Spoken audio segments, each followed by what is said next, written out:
नमस्कार, आप सभी का बहुत बहुत स्वागत है। आज हम लोग फिर से एक नया और बेहद महत्वपूर्ण टॉपिक लेके आए हैं। टॉपिक का नाम है इस्लाम धर्म। तो आइए जानते हैं इस्लाम धर्म के विषय में, कौन इसके संस्थापक थे, क्या इस्लाम की शिक्षाएं हैं, भारत में इस्लाम का प्रचार कैसे हुआ, ये सारी चीजें एक एक करके हम लोग इसमें बात करेंगे। और आप लोग भी जब किसी भी विषय वस्तु को पढ़ते हैं तो उसको बहुत गौर और गंभीरता से पढ़ा करें, क्योंकि बहुत ज्यादा बच्चों में यह देखने में आता है कि पढ़ने के प्रति उतनी अधिक इच्छा शक्ति नहीं होती है।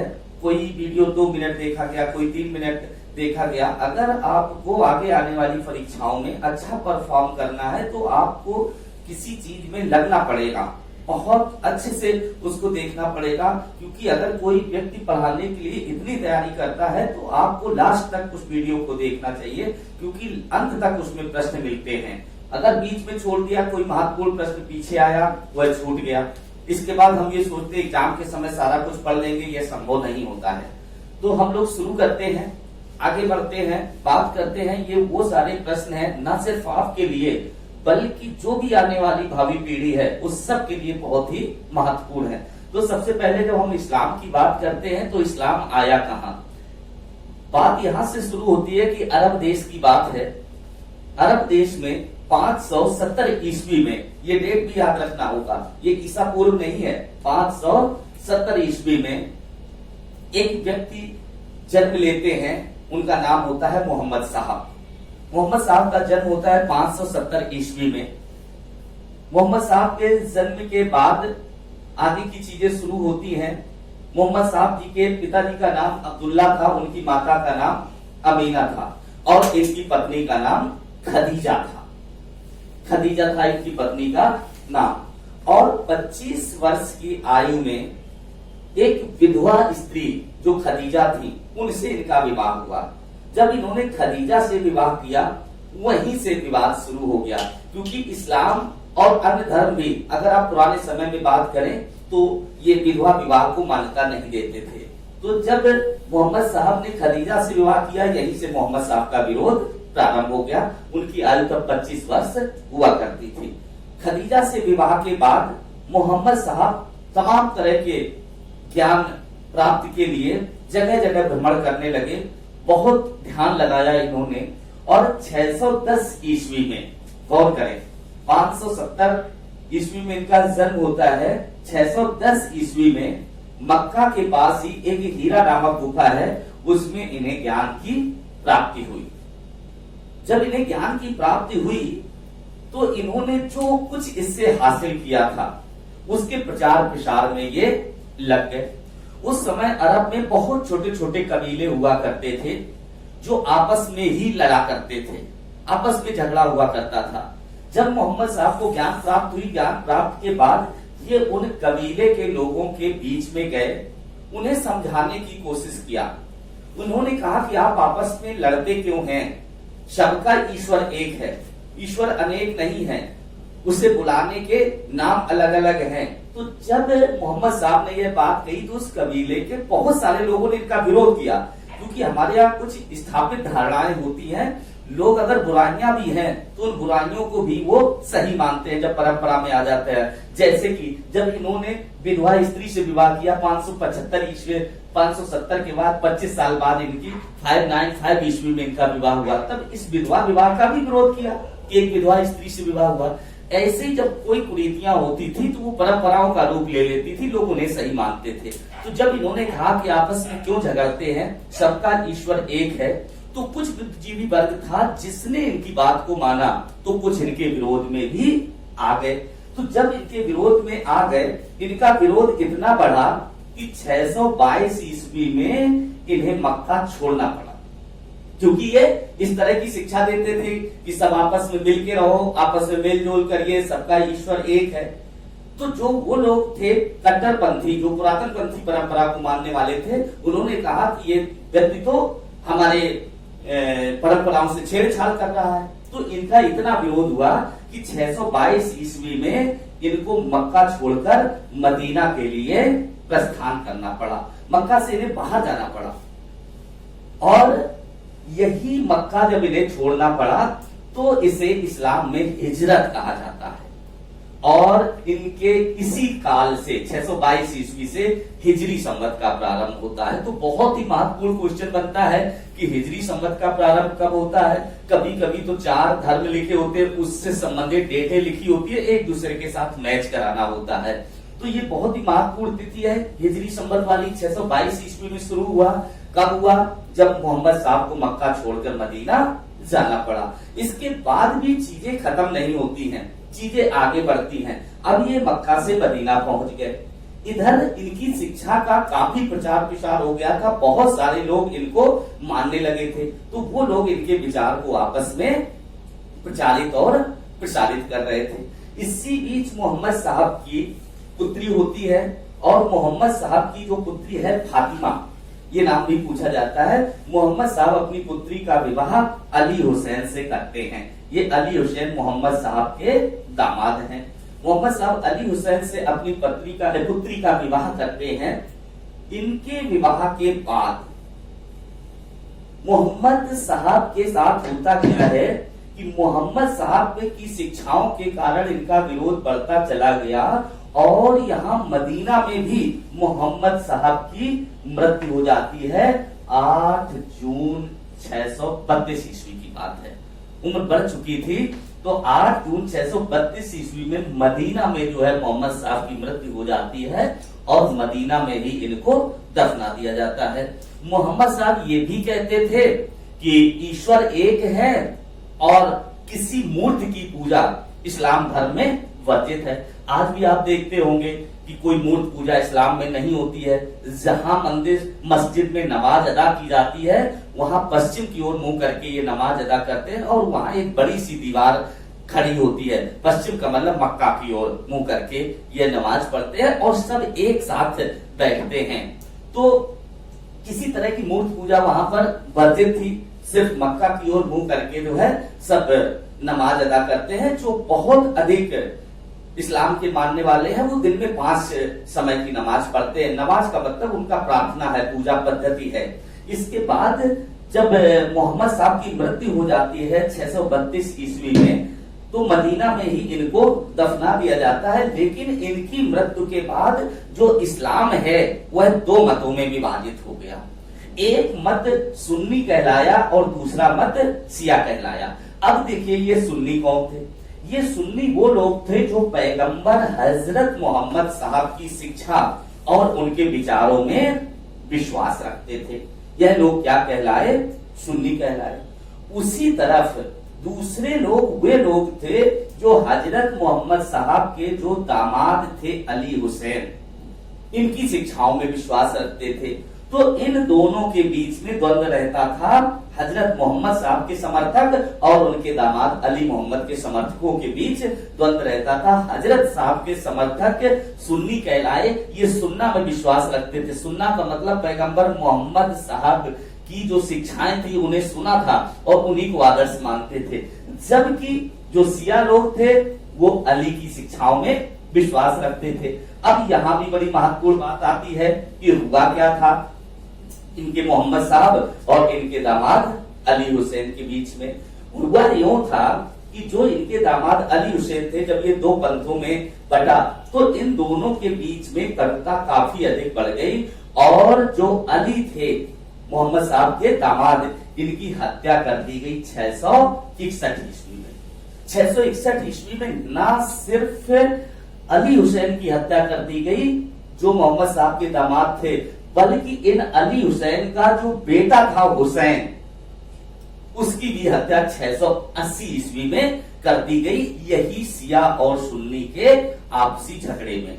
यही कारण है कि जो ये शिया लोग हैं, शिया लोग अली हुसैन की हत्या के लिए सुन्नियों को दोषी मानते हैं, और यही इनके संघर्ष का सबसे बड़ा कारण है। आज भी जो शिया और सुन्नी के बीच में संघर्ष है, उसका कारण यही है कि ये हुसैन की हत्या के लिए सुन्नियों को दोषी मानते हैं, और ये संघर्ष इनका चलता रहता है। खैर, कालांतर की बात है कि मोहम्मद अली की भी हत्या हो गई और उनके बेटे अली हुसैन की भी हत्या हो गई और इस्लाम आगे बढ़ने लगा। इन दोनों की हत्या करबला में हुई।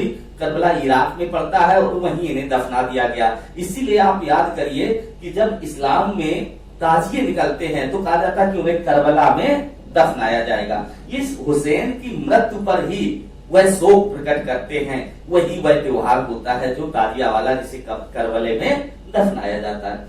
इसी के साथ हुआ क्या कि चूंकि पैगंबर मोहम्मद साहब थे, पैगंबर मोहम्मद साहब को एक जिब्राइल नामक फरिश्ता था। जिब्राइल नामक फरिश्ता ने जो कुरान, जो इस्लाम का सबसे पवित्र ग्रंथ है, कहा जाता है कि उस जिब्राइल नामक फरिश्ते ने मोहम्मद साहब को यह कुरान ग्रंथ अरबी भाषा में संप्रेषित किया था।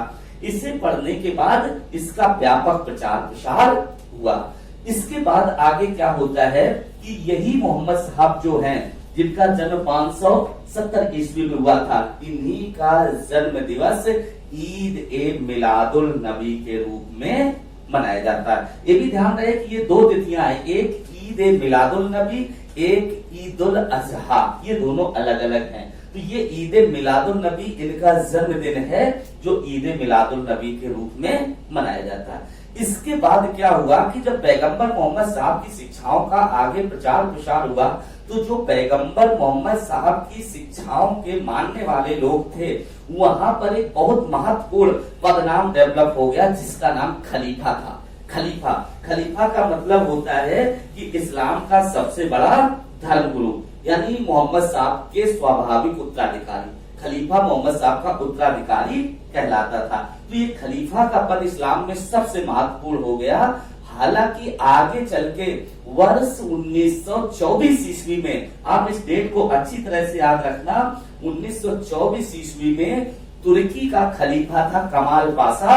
उस कमाल पाशा ने इस खलीफा के पद को समाप्त कर दिया। यानी अंतिम खलीफा कौन हुआ? कमाल पाशा। और खलीफा कहाँ रहता था? तुर्की में रहता था, जिसे आज की डेट में आप टर्की कहते हैं। यह मुस्लिमों का सबसे बड़ा एक तरह से नुमाइंदा कह सकते थे, क्योंकि अपने को पैगंबर साहब का उत्तराधिकारी ये लोग बताते थे। तो एक महत्वपूर्ण बात यह आई कि खलीफा कौन होते थे? खलीफा इस्लाम धर्म के वह सम्मानित लोग होते थे जो कि पैगंबर साहब का अपने आप को उत्तराधिकारी बताते थे। और अंतिम खलीफा कौन हुआ? अंतिम खलीफा तुर्की का कमाल पाशा था।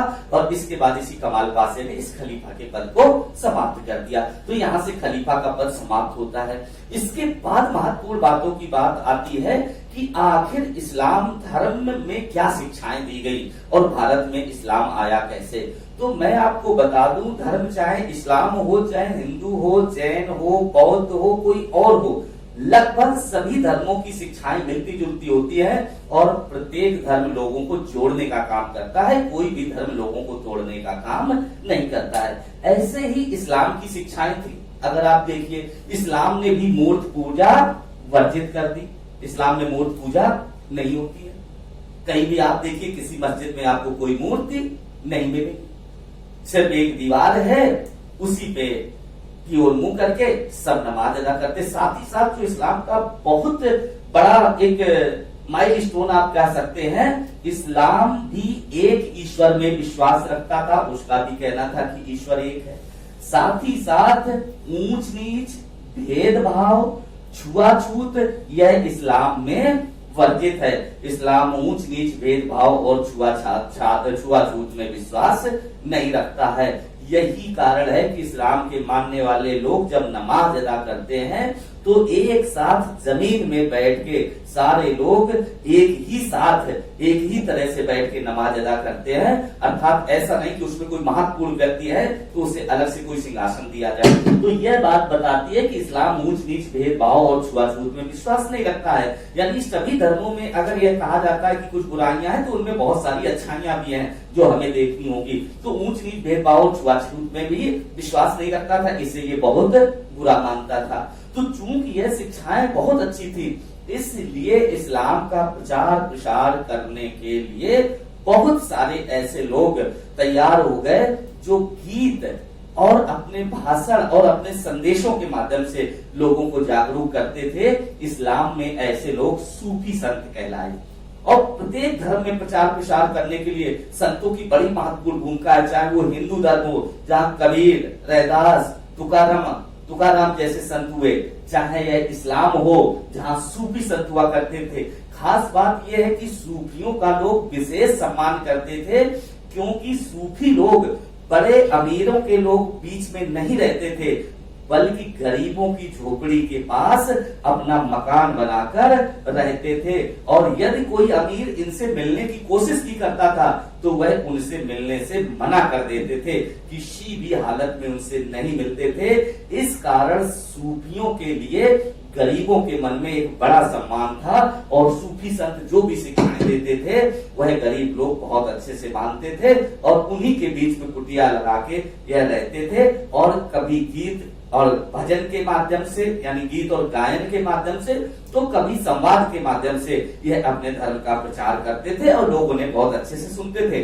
ऐसे ही कुछ महान सूफी संतों का नाम आपने सुन रखा होगा, जिनमें अजमेर के ख्वाजा मोइनुद्दीन चिश्ती है। आपको अच्छी तरह से याद होगा, राजस्थान की अजमेर जगह जहाँ पर पुष्कर झील है, वहाँ ख्वाजा मोइनुद्दीन चिश्ती की दरगाह है। बहुत एग्जाम में पूछा जाया करता है, मैच कराने को कहता है, कभी कभी तो ऐसे ही पूछता है कि अजमेर में किस सूफी संत की दरगाह है, तो वह सूफी संत ख्वाजा मोइनुद्दीन चिश्ती है। ऐसे आपने दिल्ली में सुना होगा निजामुद्दीन औलिया, यह दिल्ली के प्रसिद्ध सूफी थे, इन्हीं के नाम पर वहाँ हजरत निजामुद्दीन स्टेशन बना हुआ।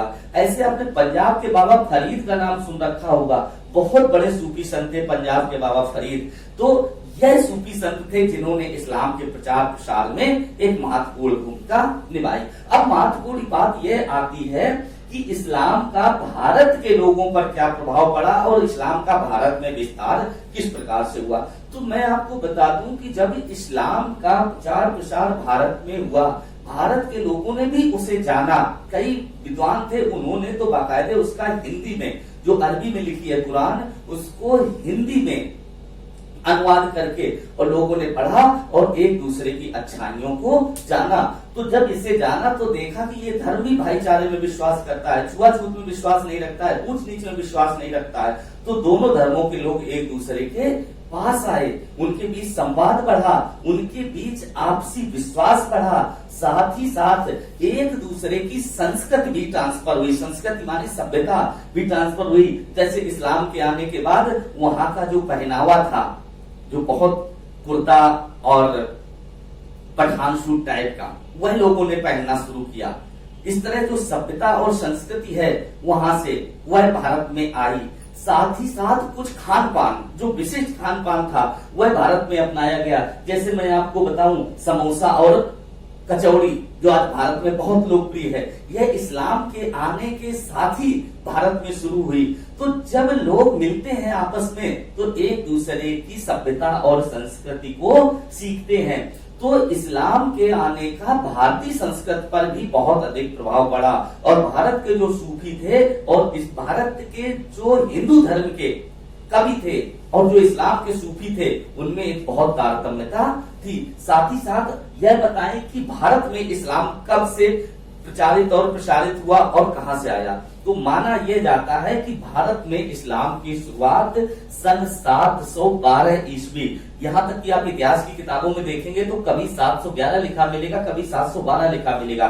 712 ईस्वी में जब मोहम्मद बिन कासिम आया, सबसे पहला अरब आक्रमणकारी था। यह मोहम्मद बिन कासिम अरब का था, सबसे पहला अरब आक्रमणकारी मोहम्मद बिन कासिम आया, और इस मोहम्मद बिन कासिम ने सबसे पहले भारत पर आक्रमण किया। और ये कहा जाता है कि भारत में इस्लाम का प्रचार प्रसार यहीं पर हुआ। आपको याद आ रहा होगा, जिस समय मोहम्मद बिन कासिम का आक्रमण हुआ था, सबसे पहले यह गुजरात वाले क्षेत्र में आया था, क्योंकि अरब से आया हुआ था, उसमें जाहिर का शासन हुआ करता था वहां पर। तो ये जब आया है तो इसने यहाँ पर पैर जमाए और यहाँ से इस्लाम भारत में प्रचारित और प्रसारित होना प्रारंभ हुआ। फिर दोनों सभ्यता और संस्कृतियां एक दूसरे से मिली और मिलकर आगे बढ़ने लगे। दोनों धर्मों के लोगों ने एक दूसरे को समझा। इस तरह से भारत में भी इस्लाम आगे बढ़ा। अब इसमें बहुत सारे महत्वपूर्ण प्रश्नों पे हमने बातों बातों में आपसे चर्चा कर दी कि एक मोहम्मद साहब का जन्म कब हुआ था, कहाँ हुआ था। आप बताएंगे 570 ईस्वी में हुआ था, मक्का में हुआ था। कब इन्हें ज्ञान की प्राप्ति हुई, तो आपको पता है कि इन्हें ज्ञान की प्राप्ति 610 ईस्वी में हुई। कहां पर हुई? एक हीरा नामक गुफा थी, उस हीरा नामक गुफा में इनको ज्ञान की प्राप्ति हुई। इनको कुरान किसने संप्रेषित की थी? जिब्राइल नामक फरिश्ते ने इनको कुरान संप्रेषित की थी। इस्लाम का पवित्र ग्रंथ क्या है? कुरान है। कुरान किस भाषा में लिखी गई है? कुरान अरबी भाषा में लिखी गई है। मोहम्मद साहब के पिता का नाम क्या था? अब्दुल्ला। माता का नाम अमीना, पत्नी का नाम खदीजा, जो कि एक विधवा स्त्री थी।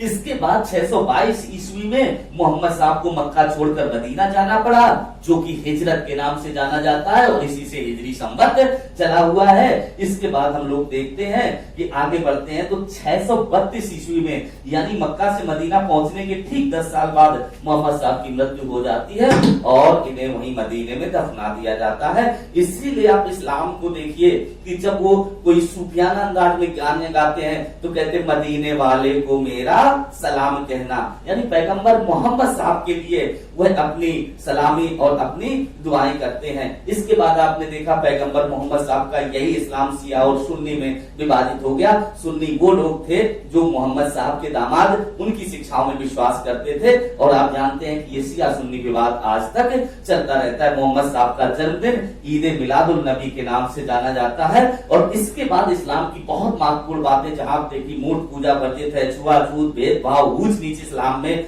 वर्जित है, इस तरह की चीजों में विश्वास नहीं रखता है। और भारत में इस्लाम का प्रचार प्रसार सन 712 ईस्वी में मोहम्मद बिन कासिम के आक्रमण के साथ होता है।